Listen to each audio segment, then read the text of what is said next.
চিন্তা করে দেখলাম ঘরে বসে থেকে লাভ নেই, ঘরে থেকে যতটুকু করা যায় ততটুকুই লাভ। হ্যালো এভরিওয়ান, আসসালামু আলাইকুম। আশা করছি দেশের যে প্রান্ত থেকে যে যেখান থেকে ভিডিওটি দেখছো সবাই খুব ভালো আছো, সুস্থ আছো।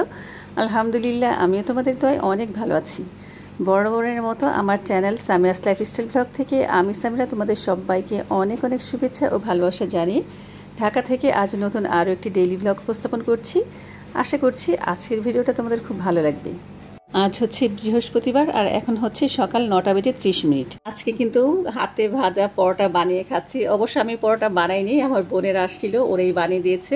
মাঝে মাঝে দেখা যায় আমার ছোট বোন ওর ছেলেকে মাদ্রাসায় দিয়ে আর কি আসার পথে, বা আমার বড় বোন ছেলেকে স্কুলে দিয়ে আসার পথে ওরা দুজন আমার বাসায় আসে, আর তখন দেখা যায় পরোটা বানানো হয়, চা বানানো হয়। তবে আজকে ওদের আর কি কেউ আমি ভিডিওতে রাখি নাই, কারণ ওরা ভিডিওতে আসতে চায় না। সবসময় বললো যে সকালবেলা আসছি, কোনো ভিডিও করবি না, তাহলে তোর সাথে বসে নাস্তা খাবো না, তো আর খাবো না। তো কী আর করবো, বাধ্য হয়ে ওদেরকে আমি নিয়ে নিই ভিডিওর মধ্যে। এই যে এখন আমি বসে বসে খাবো, খাওয়ার পরে কিন্তু অনেক কাজকর্ম আছে। আজকে চিন্তা করেছি একটু বাইরে যাব। আসলে আমি কিন্তু কেকের বিজনেস অনেক আগে করেছি, এছাড়াও দেখা যায় বাচ্চাদের জন্য বাসায় বানাতাম। তো চিন্তা করেছি আর বাসায় বসে থেকে লাভ নেই, শুরু করে দিই। আমার ঘরে কিন্তু এমন কোনো জিনিস নেই যে না আছে। বিশেষ করে কেকের জিনিসগুলো প্রচুর জিনিস কিনেছি, ওভেন থেকে শুরু করে অ্যাক্সেসরিজ যা প্রয়োজন হয় কিনেছি। তবে কিছু এসেন্স প্রয়োজন, কয়েকদিন আগে কিন্তু আমি মার্কেটে গিয়েছিলাম, তখন আর কি এনেছিলাম খুব অল্প পরিমাণে। তো সেগুলো শেষ হয়ে গিয়েছে। দেখা যায় নাফি এখন মাঝে মাঝে কেক বানায়, এটা সেটা বানায়, ব্রাউনি বানায়। তো ও কী করে, আমি চকলেট এনেও রাখতে পারি না আর এসেন্সগুলো এনে রাখতে পারি না। বিশেষ করে ভ্যানিলা আর চকলেট, এই দুটা ফ্লেভারের ও আর কি বাসায় বানিয়ে ফেলে। তো কিছু জিনিস প্রয়োজন, রান্নাবাড়া তাড়াতাড়ি শেষ করে বের হব। তো তার আগে আমি ডাইনিং টেবিলটা একটু গুছিয়ে নিলাম। ডাইনিংয়ের এই টেবিল ক্লথটা কিন্তু আমার কাছে খুব ভালো লেগেছিল, এখন অবশ্য অতটা ভালো লাগছে না। আসলে নতুন নতুন সব জিনিসই ভালো লাগে, বা যখন নতুন কোনো কিছু মার্কেটে বের হয় তখন কিন্তু সেই জিনিসগুলো ভালো লাগে, পরবর্তীতে আর তেমন একটা পছন্দ হয় না। তো এইভাবে কিন্তু আমার কয়েকটাই ডাইনিং টেবিল ক্লথ কেনা হয়ে গেছে। তো কয়েকদিন বিছানার পরে কেমন যেন লাগে। তো যাই হোক, আর এই যে এই আর কি ম্যাটগুলো আমি কয়েকদিন আগেই কিনেছিলাম, এই ম্যাটগুলো এখনও কিন্তু ভালো লাগছে। তবে কি হয়, আমি যখন টেবিলের উপর দিয়ে বিছাতে যাই তখন কেমন ঝোল পড়ে, বা এই যে রানারগুলোর উপরে পানি পড়ে, অনেক সময় তরি তরকারি পড়ে যায়, নষ্ট হয়ে যায়। তো চিন্তা করেছি এগুলো আজকে আমি এমন একটা টেকনিকে বিছাবো যেন টেবিল ক্লথটা বা ডাইনিং টেবিলটা দেখতেও সুন্দর লাগে, আর জিনিসগুলো যেন নষ্ট না হয়। এই কারণে কিন্তু নাস্তা খাওয়ার পরে আমি সব কিছু সরিয়ে নিয়েছি। এরপর খুব ভালো মতন ক্লিন করে প্রথমে টেবিল ক্লথটা দিলাম, এর উপরে দিলাম রানার, সাথে দিলাম টেবিল ম্যাটগুলো, আর এই যে ট্রান্সপার ম্যাটটা এটা এখন উপর থেকে দিয়ে দিলাম। এতে করে কিন্তু দেখতে খুব সুন্দর লাগবে, প্রতিটা জিনিসে দেখা যাবে, কিন্তু আমার ম্যাট অথবা রানার কিছুই নষ্ট হবে না। তো খুব সুন্দর মতন এটা টান টান করে দিব। আর যেহেতু আমি এটা ভাঁজ করে রেখে দিয়েছিলাম আর কি, র্যাকসিনটা কেমন যেন একটু কুচকে গেছে, তো এটা ক্লিন করার পরে কিন্তু বা ব্যবহার করার পরে কিন্তু ঠিক হয়ে যাবে। আমি কিন্তু কাঠের কতগুলো অর্গানাইজার বানিয়েছিলাম, বিশেষ করে ট্রে হিসেবে ব্যবহার করার জন্য। তো এই অর্গানাইজারটা সবচেয়ে ছোট, চিন্তা করেছি এটার মধ্যে আমি পানের জগ, তারপর হচ্ছে গ্লাস, এগুলো রাখি। তো এটা একটু ক্লিন করে নিব। তার আগে আমি কিন্তু টেবিলের কাভারগুলো ধুয়ে দিয়েছিলাম, সেগুলো এখন ঠিকঠাক করে বিছিয়ে দিলাম। আমার এই কাঠের ট্রেগুলো কিন্তু পরিষ্কার করতে কোনো ঝামেলা হয় না, জাস্ট একটুখানি শুকনো কাপড় দিয়ে মুছে নিলেই হলো। আর আমি ভিতর থেকে র্যাক্সিনের যে পেপারটা দিয়েছি, এটার কারণে কিন্তু পানি টানি পড়লেও সমস্যা হয় না, আর পড়লেও একটুখানি মুছে নিলেই কিন্তু খুব সুন্দর মতন ক্লিন হয়ে যায়।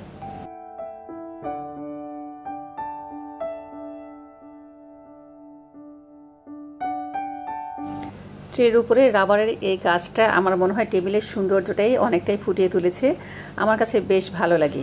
সাথে আমার এই গ্লাস স্ট্যান্ড, এটাও কিন্তু আমি খুব পছন্দ করে কিনেছি। বাজারে আসলে বিভিন্ন কোয়ালিটির পাওয়া যায়, আসল নকল, তবে বুঝে শুনে কিনতে হয়, নয়তো এসএসের জিনিসগুলো নষ্ট হয়ে যায়। তো আমার এটা কিন্তু এক নাম্বারটাই, আমি একদম মার্কেট ঘুরে ঘুরে দেখে বুঝে শুনে কিনেছি।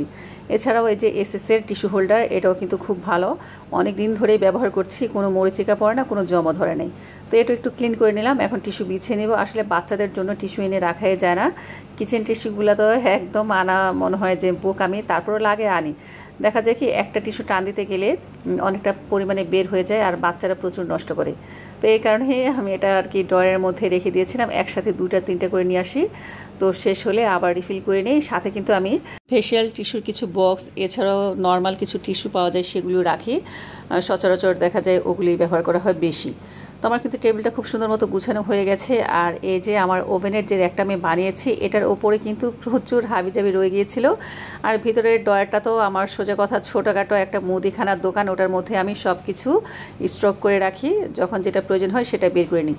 তো ওটাও আমি একটু গুছিয়ে আসলাম। আর ফ্রিজের উপরে আমি কাভারটা চেঞ্জ করে দিলাম। এটার মধ্যে আমি মোটা সাইজের একটা তোয়ালে ব্যবহার করি। এই তোয়ালেটা দেওয়ার কারণে কিন্তু দেখা যায় আমি এই ফ্রিজের উপরে অনেক কিছু বেকিং করা বা অনেক কিছু কাজকর্ম করি, এটার উপরে কোনো সমস্যা হয় না। আর ফ্রিজের উপরে কিন্তু এই যে অর্গানাইজারগুলো রাখি দেখতে কিন্তু বেশ ভালোই লাগে। বিশেষ করে আমার ফলের ঝুড়ি, তারপর হচ্ছে এয়ার ফ্রায়ার, আমার হাতে বানানো চপিং বোর্ড দারুণ লাগে আমার কাছে দেখতে। তবে আমার কাছে কেমন লাগছে সেটা বড় কথা না। তো বন্ধুরা, তোমাদের কাছে কেমন লাগছে অবশ্যই কিন্তু কমেন্টস করে জানিও। তো আমি ভুলে গিয়েছিলাম, সবসময় যেই মূল্যবান রিকোয়েস্টটা তোমাদের কাছে করি সেটা আরও একবার করে নিচ্ছি। আমার প্রিয় বন্ধুরা, আমি জানি না এতক্ষণ ধরে কে বা কার আমার সাথে আছো, তো আমি বলবো প্লিজ প্রথমেই ভিডিওটিতে একটি লাইক দিয়ে এরপরে সম্পূর্ণ ভিডিওটি দেখো। আর আজকে যারা আমার চ্যানেল নতুন ভিজিট করছো, তোমাদের কাছে যদি দেখতে দেখতে ভিডিওটির কোনো একটি অংশ ভালো লেগে যায়, সেই অংশটির জন্য হলেও চ্যানেলটিকে সাবস্ক্রাইব করে আমার সাথেই থেকে যেতে পারো। আর সাথে থাকা ছোট্ট বেল বাটনটি অল অন করে দিও, এতে করে আমি যখন কোনো নতুন ভিডিও আপলোড করব সবার আগে নোটিফিকেশন কিন্তু তোমার কাছে পৌঁছে যাবে। চাইলে তুমি তোমার সুযোগ মতন যখন খুশি তখন দেখে নিতে পারবে। আর অলরেডি যারা যারা সাবস্ক্রাইব করে আমার সাথে রয়ে গেছে, তোমাদের জানাই মনের অন্তঃস্থল থেকে অনেক অনেক ভালোবাসা।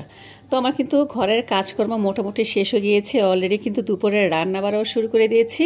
আর আমার বর কিন্তু চলে আসছে, তো আসার সময় কতগুলো আম নিয়ে আসছে, আমের ঝুড়ির মধ্যে আমগুলো রেখে দিয়ে আসলাম। আর এসে বলছে যে ক্ষুধা লাগছে, যেহেতু আমার রান্না বাড়া এখনও কমপ্লিট হয়নি তাই ওকে বললাম যে আম দিয়ে মুড়ি দিয়ে খাও, আমি রান্নাটা শেষ করি।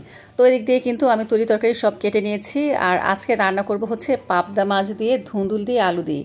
এই তরকারিটা খেতে আসলে খুব ভালো লাগে। ধুন্দুল দিয়ে বিশেষ করে চিংড়ি মাছ, ইলিশ মাছ আমার খুব পছন্দ। এছাড়াও কিন্তু বেলে মাছের ঝোল এই ধুন্দুল দিয়ে খুব মজা লাগে খেতে। তো আজকে আমি রান্না করছি পাবদা মাছ দিয়ে, দেখি কেমন লাগে। কি আমার মা বলেছে পাবদা মাছ দিয়ে নাকি ধুন্দুল দিয়ে খাওয়া যায়। তো আজকে আমি খেয়ে দেখবো, যদি ভালো লাগে এরপর থেকে তো আবার রান্না করব।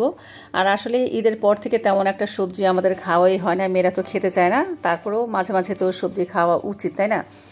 তো এই যে দেখো খুব সুন্দর মতন কিন্তু কষিয়ে নিয়েছি। আর ধুন্দুল তরকারির মধ্যে কিন্তু আর কি হলুদের পরিমাণ বা মরিচের পরিমাণটা খুব কম লাগে, একটুখানি হালকা হালকা লেগে গেছে সাইড থেকে, কিন্তু পোড়া লাগে নাই।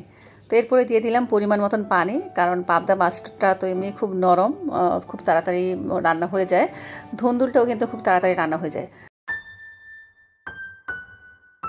হালকা হাতে একটু নাড়াচাড়া করে দিলাম, এখন আর কোনো নাড়াচাড়া করবো না, নয়তো মাছগুলো ভেঙে যাবে। আর আরেক চুলে আমি এখন আর কি ভাজিটা বসিয়ে দিব, করলা ভাজি। করলা ভাজিটা আমি আমার বর খেতে খুব পছন্দ করি। তো দিয়েছি 2টা শুকনো মরিচ, এরপরে দিলাম রসুন কুচি, একটুখানি হালকা ব্রাউন করব। এরপরে পেঁয়াজ কুচি দিয়ে দিব। আসলে আর কি অনেকেই বলে যে করলা তিতা লাগে, কিন্তু আমার কাছে তিতা লাগে না, আসলে করলাটা তিতা হয় না।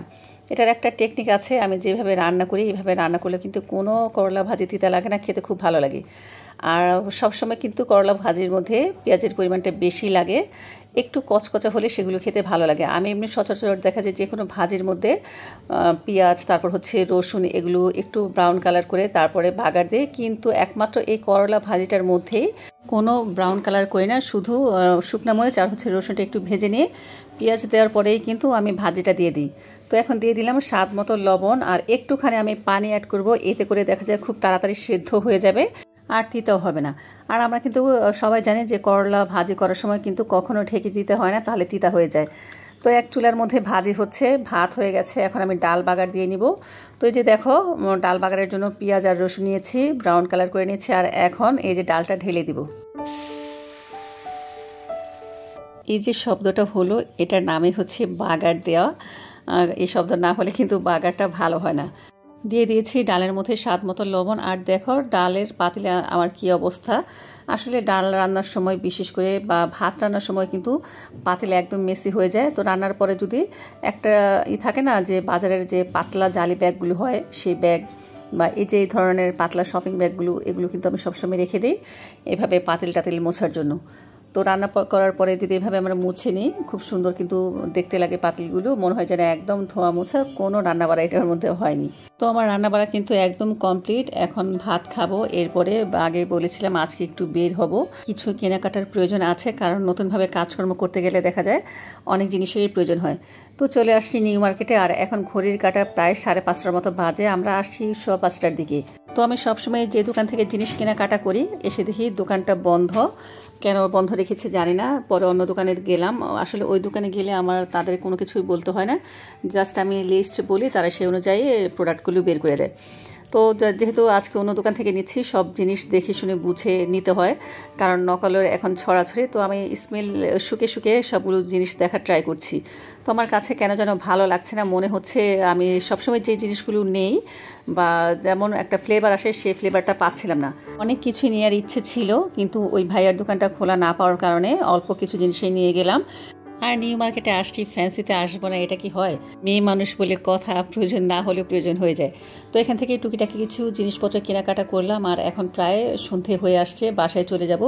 তো বন্ধুরা, আজকের মতো ভিডিওটি এই পর্যন্ত। কেমন লাগলো অবশ্যই কমেন্টস করে জানিও। সবাই ভালো থেকো, আল্লাহ হাফিজ, আসসালামু আলাইকুম।